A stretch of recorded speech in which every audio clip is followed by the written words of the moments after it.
Okay, so, hello guys, it's me Gaming Star here, and today I am back in an episode of Grey's Attorney to Resolve. Last time we had basically started off the first part of the trial, the trial. And this time we're gonna go ahead and do the second. So, let's go.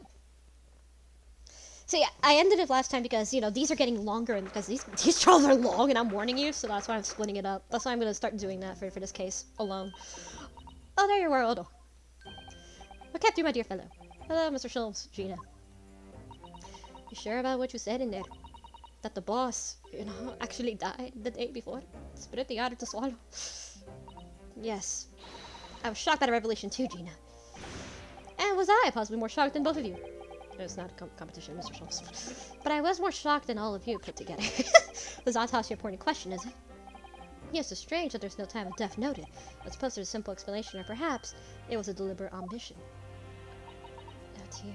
If it was deliberate, it puts me to mind the last case we worked on, and Dr. Seif. I know, anyway. It seems that the day before Lord Van Zieks discovered his body, Inspector Gregson was investigating the Red-Headed League, so perhaps something happened with him. Come to think of it. You had trouble with those League men too, didn't you, Mr. Sholmes? You were taken about a trip. No. Naturally. I wasn't taken in, as you put it. My sleuth hound interest is really piqued slightly by the percent of weekly £4 income. And that sent Massey and Daniel into deception, I suppose.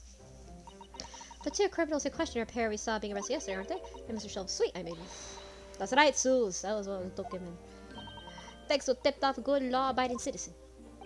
Indeed. Yours truly. So it's going to be a pair with the stands next, is it? Whew. Something doesn't seem quite sense to me, though. The day before Inspector Gregson was found, you hadn't had trouble with the Red-Headed League yet, had you?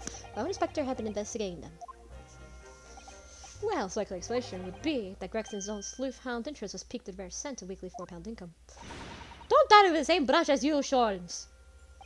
Yes, well, then there's the whole issue of Inspector Gregson being investigated by Lord Van Zieks for some reason. Wonder why. The Reaper, the Red-Headed League, Inspector Gregson, Lord Van Zieks, and Kazuma. I feel as though he knew we'd arrive at this point somehow. Gosh, I think you're right. What's he really trying to achieve here today? All the answers soon be revealed. Observe time, my dear fellow. This recess will be over very shortly. Yes, you're right. Kazuma was determined to see if he could be able to prosecute his trial, and he was determined that I should be the one to take the defense. Just what is he hoping to make me see, I wonder? I get the feeling we're on a long way from the end of this trial. Yeah, well, it's not even the end, bros. We're still at it. Are you ready then, Mrs. Seto? Yes!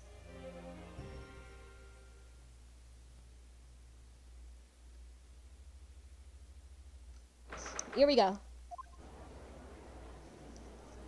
Let's get back into it. In the name of Her Majesty the Queen, I hereby declare the court to be in session again. We resume the closed court of hearing of Barak Van Zieks here present, who stands Van Zieks accused of murder. Now then, Prosecutor Sogi. My lord. Have you summoned the witnesses requested? Yes, the two members of the Red-Headed League who planned to carry out the deception. They arrived not long ago from the local prison by police carriage. Very good. Bailiff, usher the two men into the courtroom. Hi, it's these two. Spaghetti! These two men are currently being held by the police on suspicion of attempted extortion. You may mention your occupations, but state your names for the name of the court for now. I am Fabien de Rousseau, a descendant of the great Rousseau family from Nice in France. From Nice, France. And my name is Peppino de Rossi. I'm gonna have fun with this one.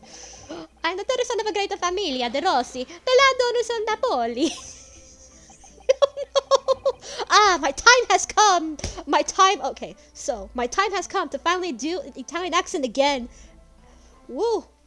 More Mario-esque, but let's go. They were first to become acquainted boarding a school for appearing nobility. So they'll graduate as me as the future leaders of Europe. But do you have any idea how boring it is to born with the noble blood? Allores, I make the mission the better as you want by blowing the little grey cells in my brain. Grey cells? That is what I'm trying to do. So, is the only reason for this whole deception being carrying out? That's the only reason. Money. Oh, you can say that. Say that. Not bad, eh? He has a grand ideas, but the petty plans. This strange combination is the charm of the Herolorius brothers. Si, capo. Oh my god. Listen to me, Peppino. Peppino! I have two things for you to say. Eh? ¿Qué? You have to tell me the Grandi, Antidotes, and Evia! Firstly, I want you to stop calling me this couple. And secondly, you're not the Erlerius brothers. This is serious business. Chibello, there it is. The couple's trump card in the furrow brow. It's a deep, capo. The furrow and the meaning of your words. The court has been believed as under the banner of the Red-Headed League. You have conspired to swindle money from unsuspecting members of the public. This is true. Oi, Siska. And that exactly is nature of deception when you plan to defraud. Allora, I will explain it. Just Mario Luigi again! No, capo. Leave it to me. Leave it to me. As you see, we both had the vivid red hair, no? At school, we were teased for it is the pity. The capo here, he was many times behind the schoolhouse, crying like a Trevi fountain. Trevi fountain! Oh, those dogs on Daisy World inspectors and hyenas! Every night, he would bury his head in the pillow and weep at his injustice. C'est bien, Peppino, enough! I'll explain the rest. The first step was the newspaper advertisement. About 1 week before the plan to put into operation, we listed the same notice in every paper in London. Yes, we saw that notice. Oh, I love doing a Mario voice, dude. It was this one, I believe, entitled to the Red-Headed League. Oi, is this guy? I'm honored that you used to seen it. It states the only one condition for joining the league is having flame-colored hair. And when you satisfy the interview panel or you're admitted to the league, you receive a weekly income of £4. On the day specified, the red-headed hopefuls gathered in droves to the park specified in advertisement.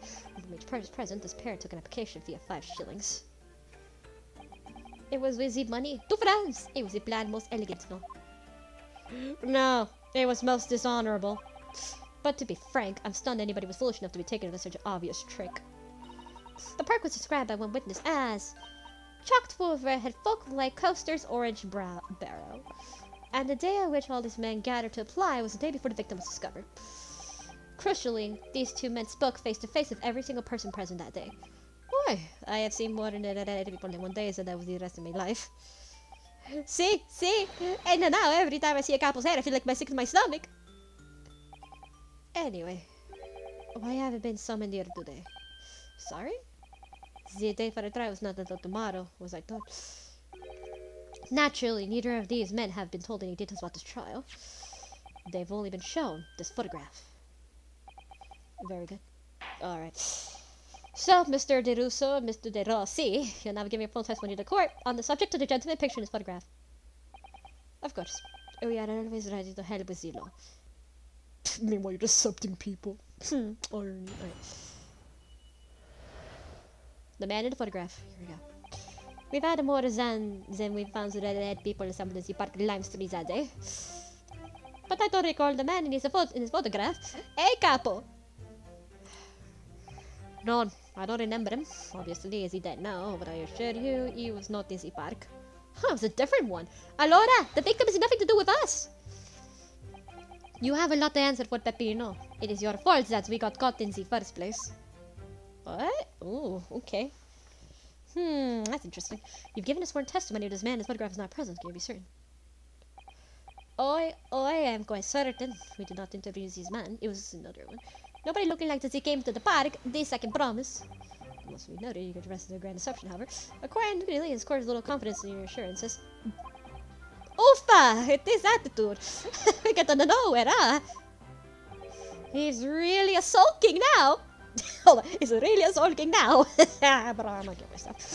This confidential document was obtained directly from Scotland Yard. It records entry from the inspector's private diary dated the day before the incident. It reads, Lime Street, Red-Headed League, undercover. Ah, I have the answer. Maybe there was another similar event in the park and in question, eh? Hey, that is ridiculous. That is ridiculous. That's what I'm thinking of. There's no question Inspector Gregson was investigating Red-Headed League, which means it's quite possible that he was killed. I think there's more. Very well, the defense may proceed cross-examination now. Ah, yes, my lord. Let's go.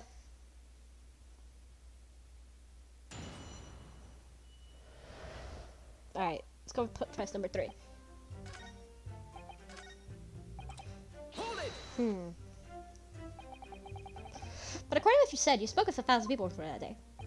Oi, that's true. The eyes were budding with the end of the day. Surely then you can't actually remember every single face. How are you so certain that this particular Vance wasn't present? Normally the redhead is very distinctive, eh? But not when you have 1,000 redheads crowding around. It's just an eyesore. Then why do you have 2 redheads? But if it was some information you could give us, maybe they would be able to call. That isn't the line, said Peppino. Remember, we do not remember him. We are sure that's fact. The man's the red hairpiece, but his mustache did not match the color. Then I do not think I've got forgotten him. Kazuma said they have been shown to photograph him until nothing else at all. So Zito, for example, his fish and chips! His profession. I'm sorry, I appreciate just knowing the man in red hair wouldn't help you remember the situation. But what if I told you the man in the red hair piece was actually a detective? Was the man he photographed a detective? Yes. We're both connected. It would appear they found a notice in the newspaper suspicion decided to investigate incognito. Sorry, but these changes nothing. ¿Qué? Excuse me. What is it, Peppino? Mamma mia! ¿Qué, Peppino? ¿Qué? Talk to that, Mr. De Rossi. ¿Qué? Sí. I'm always adding something. Parmesan, olive oil, pepper. What I mean is, did you not agree with your friend's last remark by any chance? Eh? What did they say about the detective? Yes, that. Keep your mouth shut, Peppino. You've said enough already. But why, Capo? What is the problem? There is a man who said, I'm an inspector from Scotland Yard. What? Good Lord! Odd! Explain this bold-face in your testimony, witness. It is simple. A man who was at the body said to us that he was an inspector. There was no such man. Mayday, what are you saying, Capo? Have you forgotten? I have forgotten nothing. Nobody likes this game to see Park. I love her just as a fork. Basta, Capo, basta. You beat me in the Amanda many times, but not the two. The memory of the meals. Like I said, when it was time to eat the pasta, nobody's a faster. But you are inferior to me in every other way. So shut up.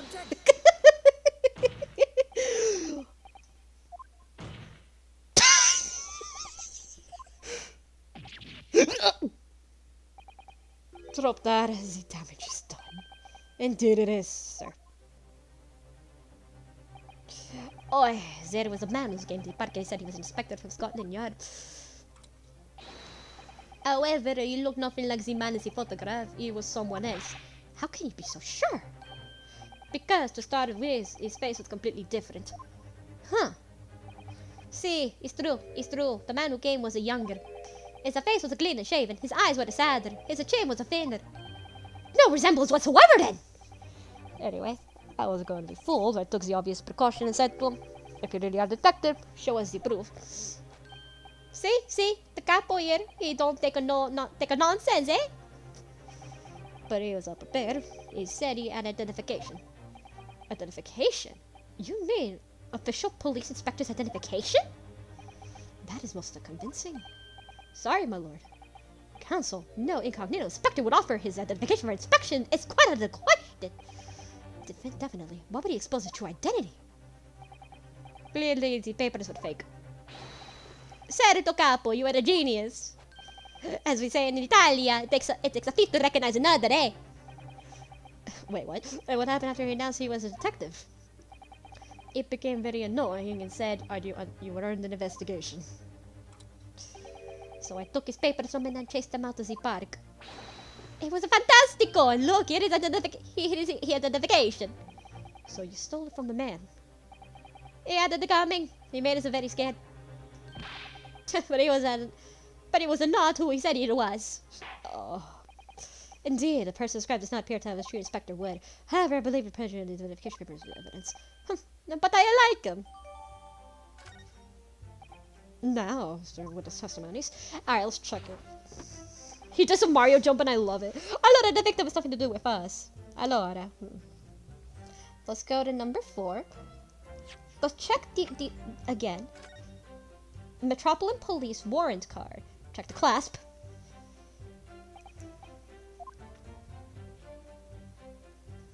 Oh, that's what it looks like. Yes, it definitely looks fake, doesn't it? Out of interest, what's names given? Probably just something plucked out of thin air. It's Tobias Gregson. Wait, what? This Scotland Yard insignia looks genuine to me. But how? And the department identification number's details are all correct as well. Since when have you known these? Do you mean to say? I know it seems incredible, but yes. I think this is a genuine identification book issued by Scotland Yard. But that's unbelievable. This is a real thing after all. So it is real. So that's something that we found out. So it's a real card. So it is a real card. Objection! Objection! I wonder if I could ask you to examine the identification book very closely.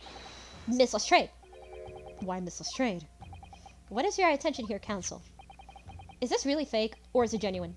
That's the question, which we can't answer ourselves. Objection! Don't be ridiculous. No Scotland Yard detective would allow his or her identification to be stolen. Hold it! That is the boss's! No question about it! It can't be! As I suspected. The undercover detective who attended the Red-Headed League's enrollment in the day in question was the real Inspector Gregson, carrying out an incognito investigation. Dolores!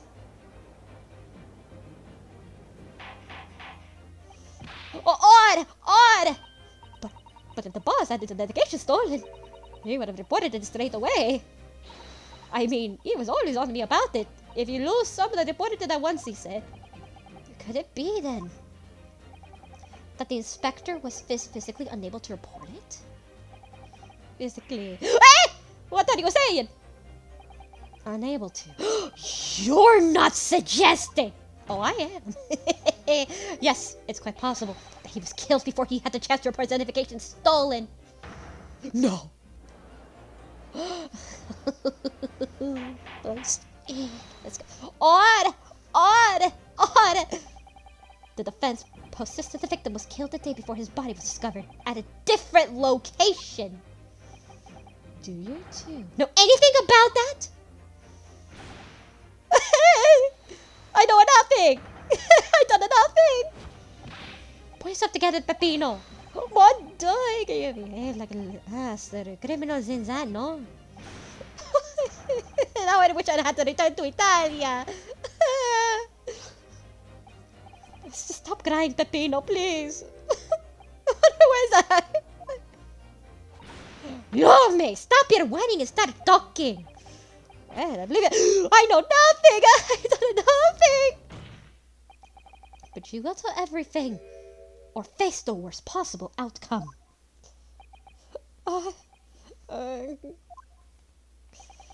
You will dry your eyes and testify again about the identification papers and the precise circumstances in which you came by.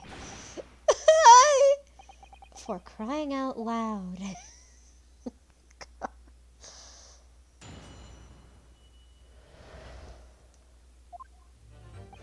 The truth is, we took him prisoner and kept him for the night of our secret hideout. Even though I didn't think he was a real detective, I was too scared to let him go that day, just in case. I took the identification from the shut him in the room next to ours. There might have been some little tussle, but I'm not out of his morning to let him go. He spent the night in a nice room. It was nothing like a prison, really. This is outrageous. You imprisoned the man. But no, no. It was not like a prison. It was a very comfortable and calm and happy. Eh, capo? Hey, it was never part of my plan. I swear it. Oh, so you think it was my fault, eh? Just because I got the date of the ferry wrong. By one little day. Don't think I'm fault, Peppino. I know it. Oh, no. Per favore, capo. It's not fair. You shall have plenty of time to squabble me back into prison, gentlemen. Oh, I don't believe this. I'm a bit of a detective. Counsel for the defense, proceed with the cross-examination. So on the day before the incident, Gregson spent the night confined in the Paris hideout. But what if it wasn't Gregson at all? What if it was someone else?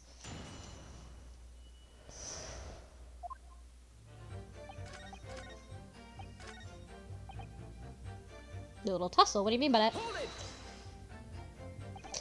What do you mean by a little tussle exactly? Oh, it was nothing. It was just a minor incident. Hey, the false the false inspector, he was a real piece of work, eh, capo? What happened? Oof, it was a disaster. We gave him a nice room, and what did he do? What did he do? In the middle of the night, he tries to escape through the ventilador. Can you blame him? We chased him, bien sir, and we got him again. Can you blame us? Wait, you did it! Shoot the man in your haste, did you? What? Singular, of course, no? I simply got him, hold him again, and took him back to zero. Excuse me. Hey, man, okay, I swear to God, I heard coño. I swear. Mr. De Rossi, is something wrong? Eh? Me? Something Mr. De Rousseau just said seemed to make you, well, it seemed to make you act even more strange than usual. What was that all about? Cavolo! Cavolo! There it is! There it is! Yes! Cavolo! Yes! There it is! I found it! I knew it! I knew it sounded familiar! Yes! Why I'm so happy? Because it's a curse. It's an Italian curse word. Cavolo. It's kind of like fuck. It's basically the Italian equivalent of fuck. So like, fuck! How do I know this? I study a little bit of swear words, okay? I do a little bit of studying of swear words in different languages because I think it's fun, so I do that. I have an interest in that, alright? Don't blame me. Sometimes you don't want to have the capo after you, believe me. Speaking of personal, like, experiencia. Personal experience. Exactly, no, Pepino. There's no money say more. Truth is, sometimes before it was to put the red-headed league plan into action, I was scared. It was not the fair of the capo, but I tried to run away. It's a shame, didn't mean shit. But the capo here, he came after me like the turbine, eh? And he dragged me back to the house, kicking and screaming. He just had the bruises to prove it, eh, capo? Bruises, you say? Oh, that's nasty. Hey, you wanna see it? You wanna see my fantastical bruises? That's enough now, Pepino. No one wants to look at any part of you. It's time to do, eh? I show you I don't. I show you what I don't. You do! Now! Allora, if everybody wants to see, then I'll do it. Ooh, yeah. Ecco, you see, it's still very visible, eh?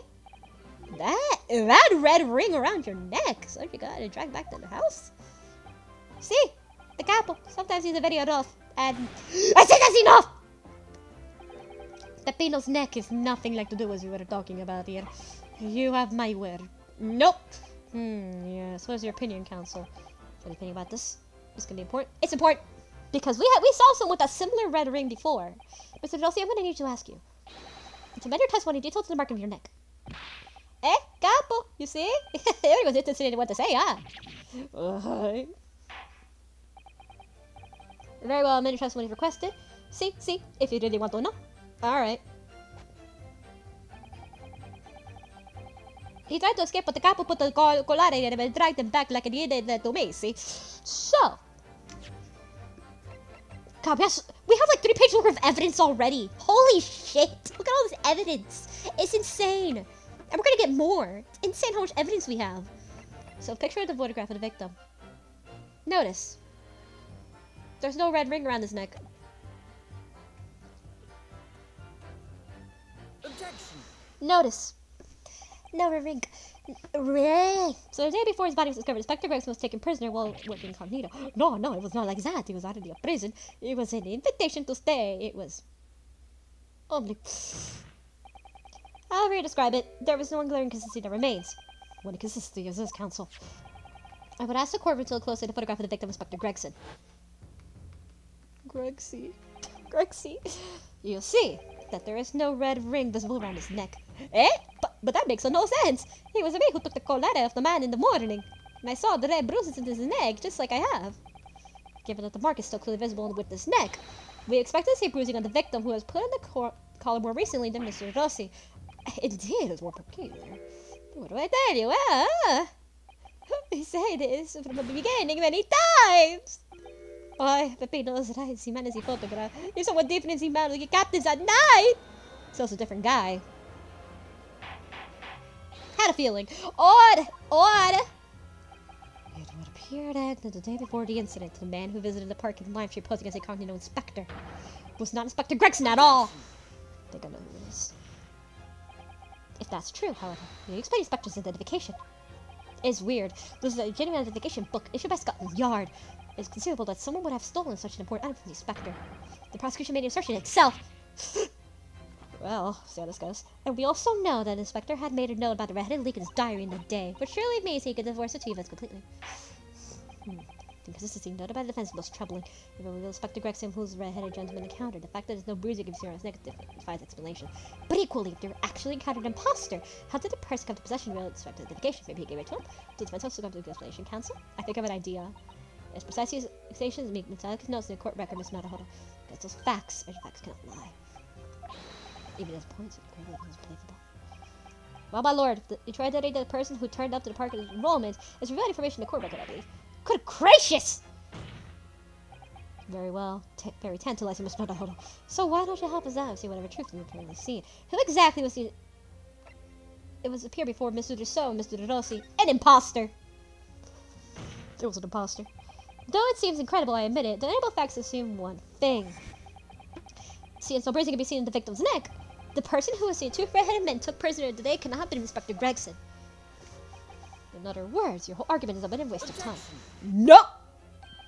On the contrary, I haven't finished. What? There's no bruising on the victim's neck, so the question immediately posed next is, who exactly was this man in the park in Lime Street found to be carrying Inspector Gregson's identification? See, that's right. We tell the same story every time. Whoever this man was, there's a couple dragged him up from a pillar to the post of the dog collare, like a dog collare. Oh, Dio Pepino, so how did you say it? Was it the force inspector, eh? Who was he? Clearly, the defense has an idea about that. About the tragedy of the men in prison that night. Must say the Council of Defense elaborate post haste. But it was the counter. We saw him before. It's gossip. Take that!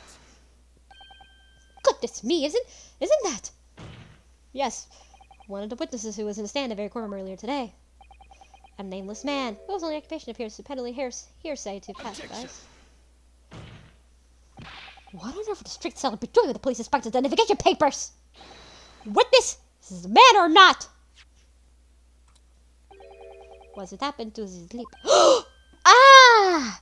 See, this man is not the red-headed league, eh? He's looking at twisted lip leg, no? Perhaps rather than making such rash claim next time, you should bite your lip instead. It seems improbable, yes, but one undeniable fact remains during his testimony earlier. I noticed something around the man's neck, a red ring of bruising. Eh? What? The defense demands that Mr. Gus be brought back to the stand. Woo! Odd! Bailiff! With the aforementioned back to the witness court immediately!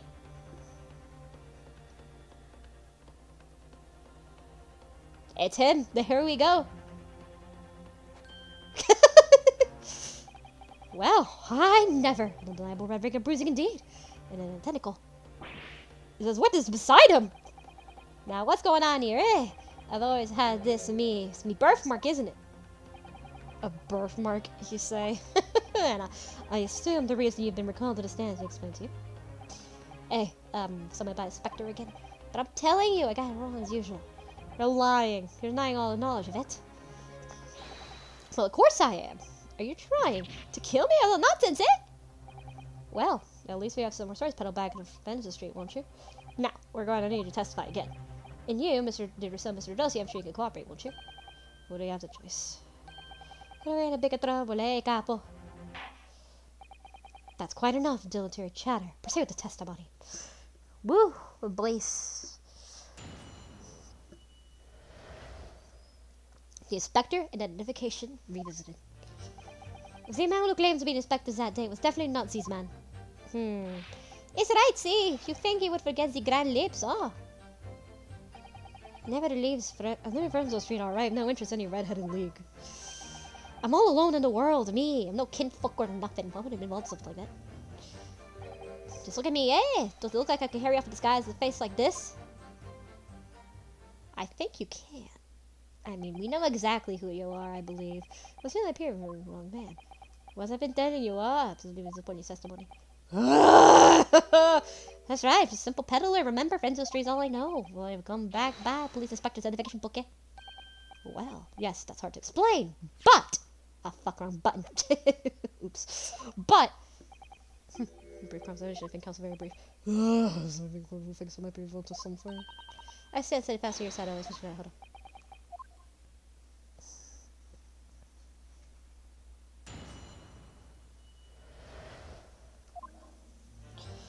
One, two, tres. I never leave Frenzo Street, alright? So, press. Hold it! So, you've heard of Red-Headed Link, had you? You don't get a name like Gossip for nothing, eh? It's my business to know what's going on in town. So I'll taste tip bit fair few redheads that came past me. Just between us, a bit of sandwich. Well, he does have a very red nose, it counts. Who knows? But as you can see, my hair is not hinted red in it.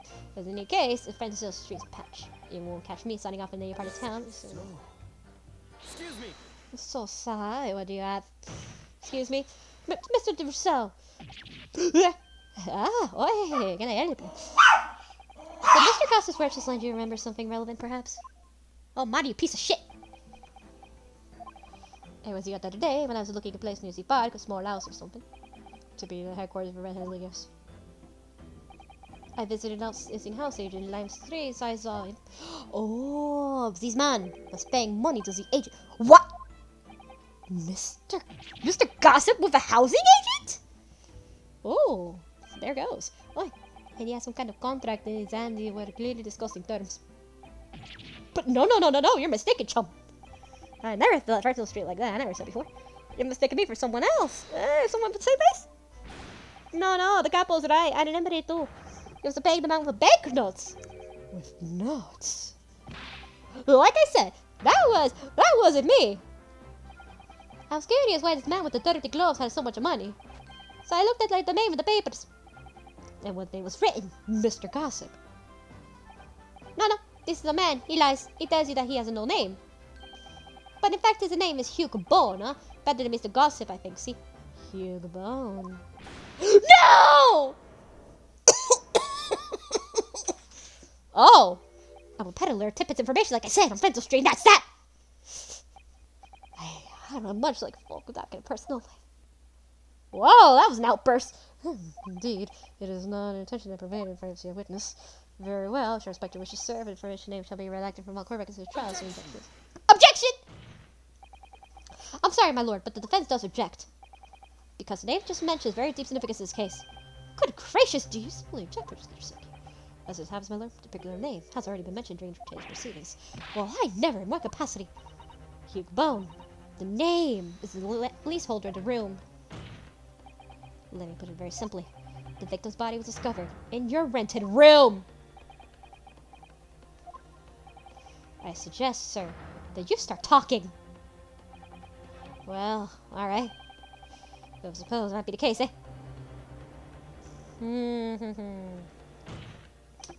So your real name is Hugh Bone, but what if that's not his real name? Just between us, I don't like to blow my own trumpet, but there's no fun peddler tippets in town. So, what happened to the affordable little grubby little room falling down Backstreet Townhouse? You do? And once every 6 months, I go pay the rent there to Lime Street. Remember now, there was 2 vulgar redheads the last time. If either of us is the vodka, it's not to me. Sick again, Peppino. Why didn't you bring this up before? Like I told you already. I don't like talking about my personal life. I'm a tip-bit peddler as far as everyone's concerned. No fuss. You will appear testimony include this most surprising revelation, Mr. Bone. Boone, if I must. So the lead soul of Scotland Yard has been looking at since the body was discovered. Has been here under our noses all along, quite literally. Yep, and under our lips. Right to the room when the fell down is true. What difference makes? I'm all alone in the world, me, no kids, fuck with nothing, could have been involved, something like that. But we found this! Objection! You're no kinfolk, as you put it. Then explain why is it among the dispersed furnishings we found the photograph in the room. I presume, as you've been renting the room, that this photograph belongs to you. Does it not? Oh, well... Mr. Boone, drop the pretense and tell the court exactly who you really are. I don't know what you mean. I'm a peddler. I keep telling you so. No, you are not. It's a lie. You really don't need to bother with me. Please, just leave it alone. As the man says, leave it alone. Whatever the truth is about this man's life, no bear in this case. Because it's simply not possible to impersonate Inspector Gregson. But wait, how can you be so sure? Just look at the man. No man, this guy's never had those unmissable features. Objection. But what if those features are fake? But what if we were to look at this another way around? What do you mean? Yes, counsel, what do you mean? Well, there's no denying that Mr. Boone's lip is very prominent indeed. It's a big-ass lip. But consider the possibility that his prominent lip is itself part of an elaborate disguise. Then hiding the prominent feature, in other words, revealing his true face, would make an utterly impenetrable disguise. Wouldn't you agree, Mr. Hugh Bone? Yeah!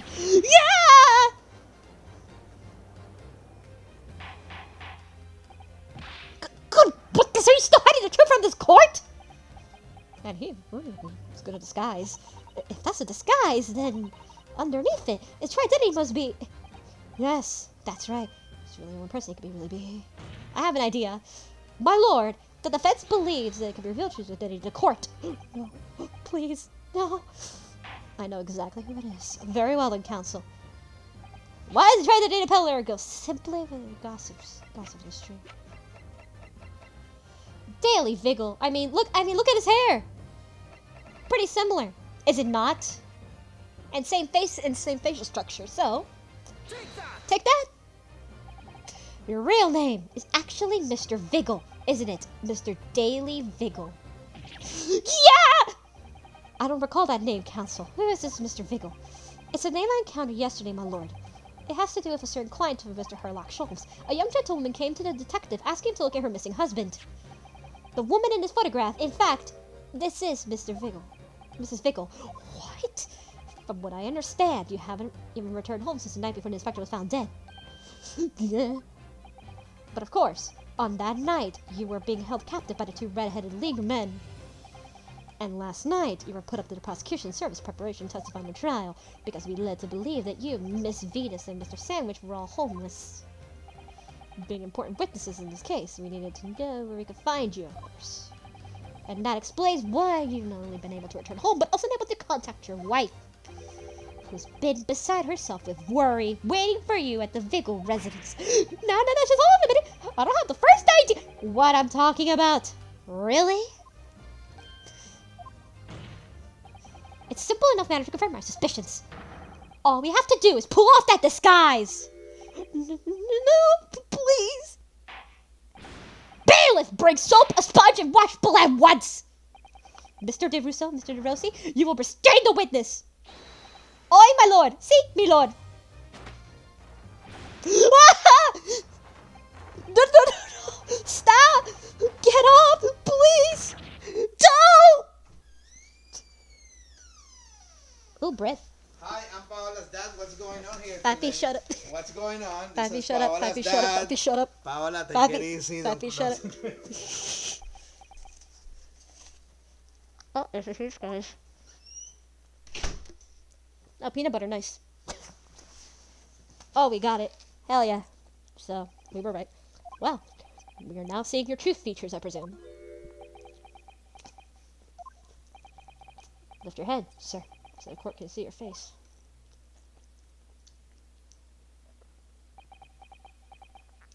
Beautiful eyes. It would appear that the defense counsel's assertion was entirely correct. This has all been very elaborate deception.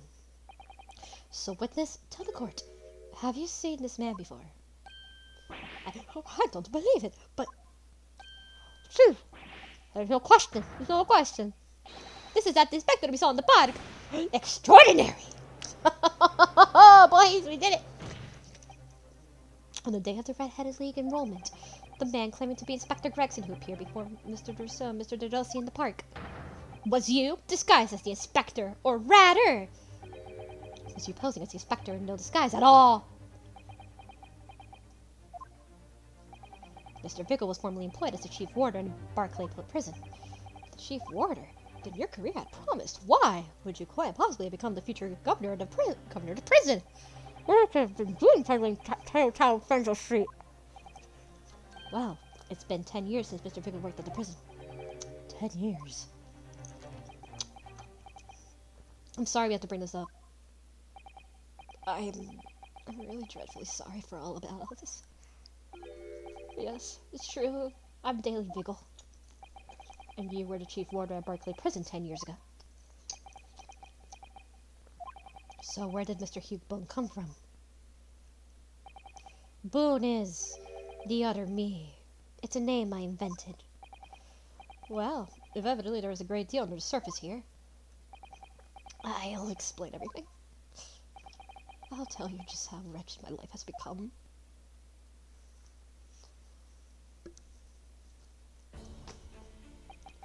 As you say, it was 10 years ago now that my employment at Barclay's chief warder came to an end. Having left the prison service, I searched for some new occupation by which to earn a wage. But times were hard in London, and I found no suitable engagements at all. In desperation one day, I turned my hand by selling wares at Frenzo Street. But your wife appears to know nothing of this. She still maintains that you're chief warder at Barclay Prison. I was utterly determined that my wife should not know about my failings, which is why I never told her. I opened an account at the bank under the name of Hugh Boone, and I rented the cheapest room I could find on Frenzo Street. To see the very crime you're investigating. Yes, that's right. Oh, a place from which I could emerge every morning at 8 as a squad little peddler.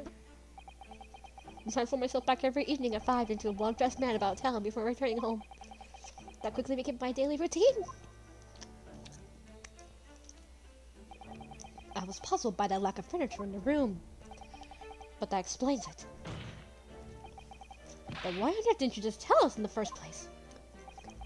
I have a wife, sir, and 2 sons. Oh. And without wishing to sound self-conceited, they regard me with some pride. I couldn't bring myself to disappoint them. So instead, you decided to conceal your occupation from them? Yes. I've made such a terrible mess of everything. Still, one thing doesn't add up. No matter how many tidbits of information you could sell the passing gentleman, even at 6 pence apiece, you couldn't hope to match the salary you have commanded as chief warder at the prison. Very true. You have kept the family in confidence by 10 years of someone misguided employment. That was all thanks to Inspector Gregson. What? Inspector Gregson? What on earth? There were some years after I invented Boone and begun my utter life as a street seller. He, the inspector, that is, recognized me one day. Do you mean to say the victim was acquainted with yours? I knew him from my time working at the prison. When he saw what I'd become, he was deeply troubled for me and my family. And from that day forward, he visited me on Frenzo Street with increasing regularity. Then one day, he asked me if I could carry out a secret assignment for him. A secret? What was it? I was to impersonate the inspector. What? Impersonate him? We always met in a little room so the inspector could brief me. Visit all screws tomorrow and take the statement from the proprietress. It was always something along those lines. Surveillance work. Interviewing people. On those occasions, he would lend me his identification so people would believe who I was. My instructions were to make an impression. To let people know that Inspector Gregson had been at work. And for those services, he compensated me financially. of Scotland Yard Inspector William relinquished identification into your care intent to deceive. That, as I'm sure I need not point out, is a very serious criminal offense.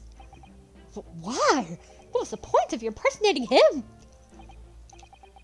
I truthfully do not know. All I can say is that the inspector warned me on numerous occasions. Gregson! Now remember, Vigil, I need your solemn word. You don't blab about this to anyone, alright? Ever.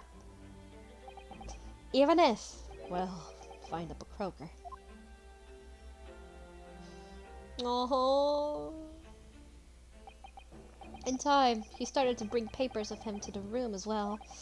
It became something of a second office for him. Yeah, it's kind of what it is. So, in fact, the person who declared himself to be Inspector Gregson at the park in Lime Street was really? Yes, it was me, acting on the inspector's orders.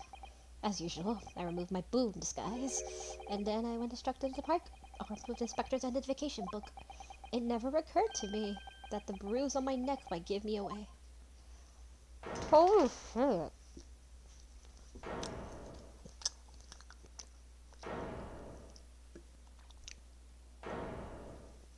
Mario, no peanut butter sandwich for you. I really like peanut butter, but no peanut butter sandwich for you, child. Stop staring at me with those eyeballs! Well, if it seemed this confession completely destroys the defense's case. Explain yourself, Prosecutor Sogi! My little friend's assertion was false. The victim was killed at another location on the day before his corpse was discovered. At the hands of these two red-headed league men, they were imprisoned in the Spectre. He does the same thing as we do, but no, that can't be. Again! After all, it wasn't the Inspector who went to the park that day, it was me. Oh, goodness. Finally, we have a clarity.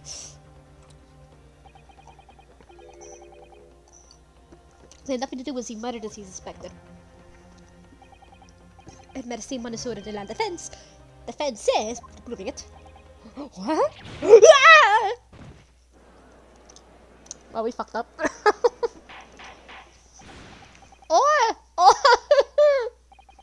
I mean, it would appear that we reached the de facto conclusion of sorts. Oh, fuck. These witnesses had no involvement in the murder of the victim. Fuck off. As proven somewhat ironically by the defense. Yeah, we kinda fucked up, didn't we?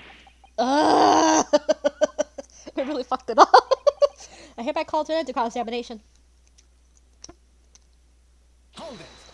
What? I didn't say anything, that was...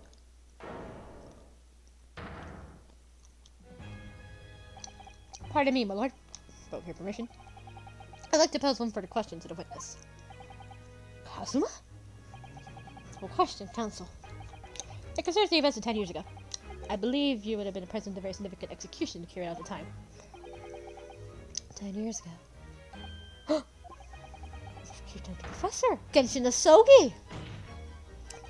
I want to know exactly what your involvement was. Huh? Answer me, ma'am! I'm moving counsel. Is it related to the current case? Naturally. It is the prosecution believes that this case and events of 10 years ago is really linked. I feel the same. It's the defense for counsel. Kazuma, you're not yourself. You're not as calm as collected as usual. Poor Kazuma-sama. No wonder he's acting this way. Rigo's memories of what happened 10 years ago.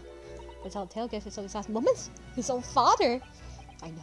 I do understand. But even so. Prosecutor Asogi. Do you genuinely believe that this question requires an answer in order to learn the truth behind Inspector Gregson's death? I need you to trust me. Please. Very well. Then the defense has no objection. I see. In that case, you will answer the question, witness.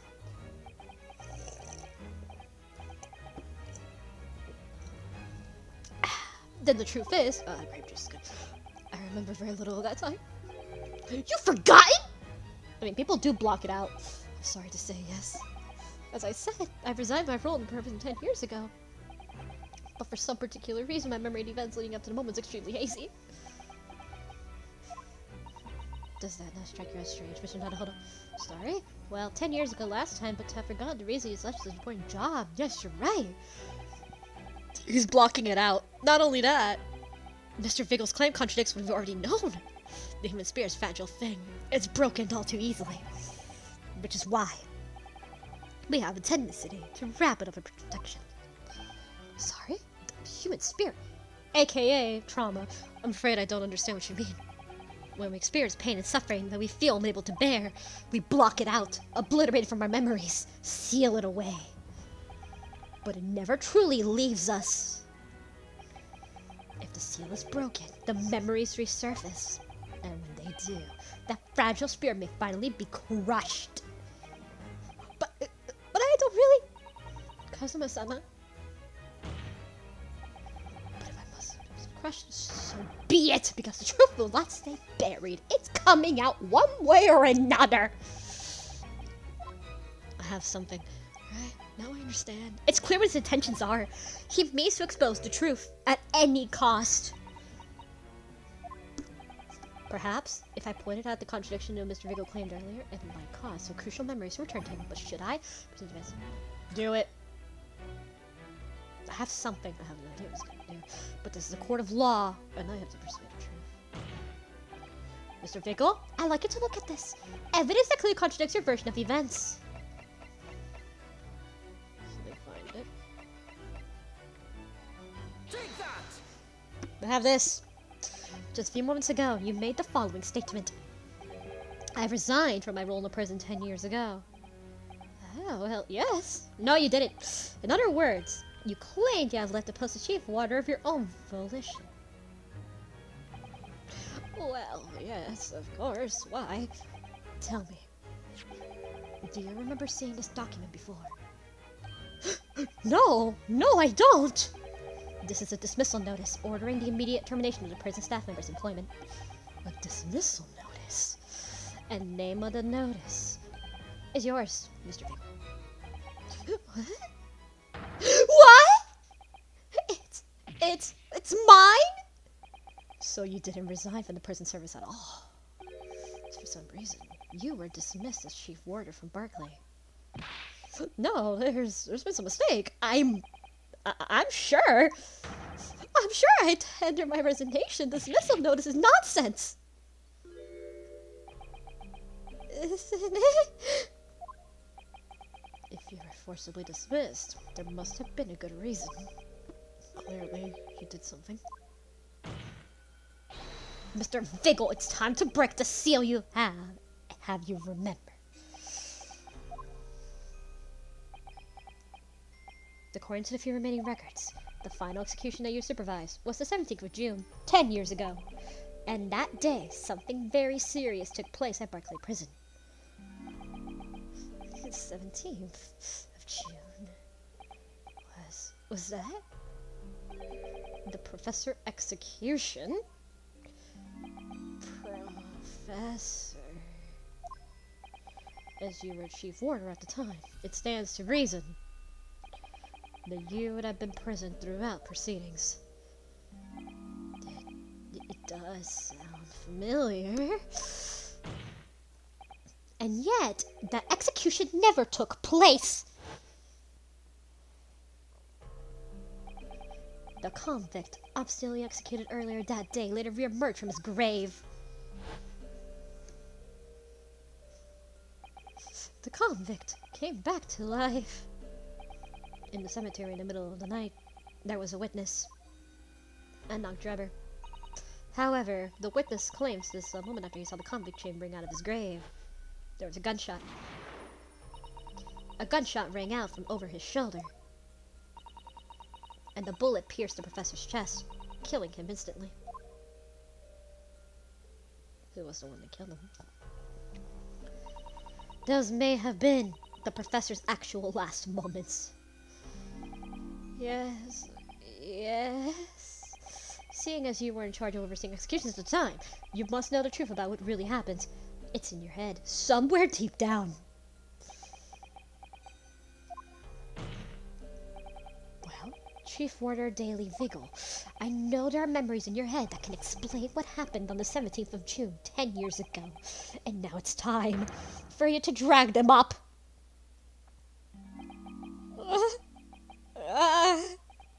Mr. Vigil?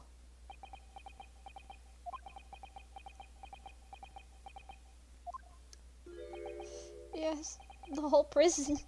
It was complete chaos.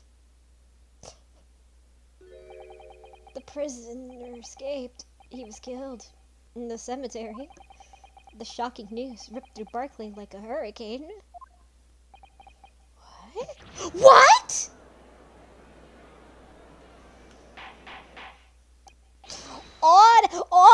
Odd! Do you mean to say, Mr. Vigil, that your memories of the time have returned? My head, it's like some floodgates have been opened. The images, the screams. Oh my goodness. The papers. There were reports, articles about a man who'd seen a ghost. Yes, Enoch Trevor. But surely those reports were exaggerated. There were traces at the scene. Traces of what? In Logate Cemetery, at plot number 139. Blood. Lots of blood. That's where the man was buried, of course. Obviously, something terrible had happened there. The depths of conspiracy and depravity from which this tale is emerging are quite staggering. I reviewed the police records from the time extensively.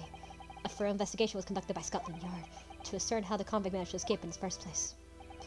And the conclusion reached by the investigative team was that a member of the prison staff must have been involved. Are you suggesting that a prison warder abetted a man's bid for freedom? Yes, and I was suspected of doing it, of using the mass murderer's execution as a way to help him escape. You did what? I remember now, the horror of it all coming back to me. One evening, a few days after the execution, some detectives came to the prison. I was called to the governor's office at the top of the watchtower. Oh, man, holy shit, he's tall. I'm sorry, Daly. This is serious business, but I cannot help you, no. As chief warder, you were responsible for overseeing the execution for, eh? Damn, he's tall. Holy shit, that's a tall man. Well, since the fellas at Scotland Yard want to have a few wee words with you about it. You better pack your things, laddie. You're on to attend in person. As soon as he told me that, my mind just went completely blank. And the next thing I knew, Oh no. The professor. The most hated killer in our country's history. Yeah, he was gonna kill himself. And I let him escape. I'm finished. My life. It's over. Whoa! I'm not doing that. It's too much for me.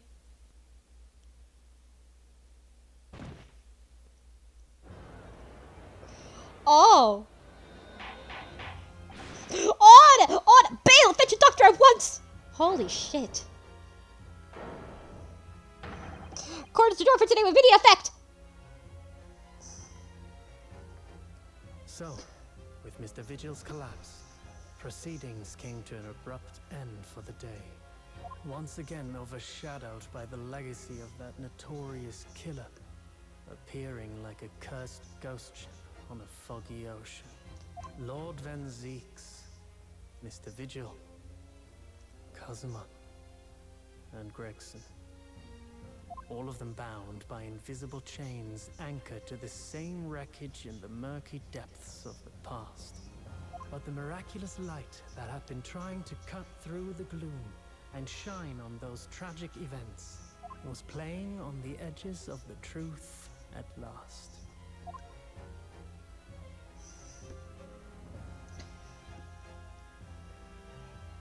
Wow. Woo! Man, what an episode.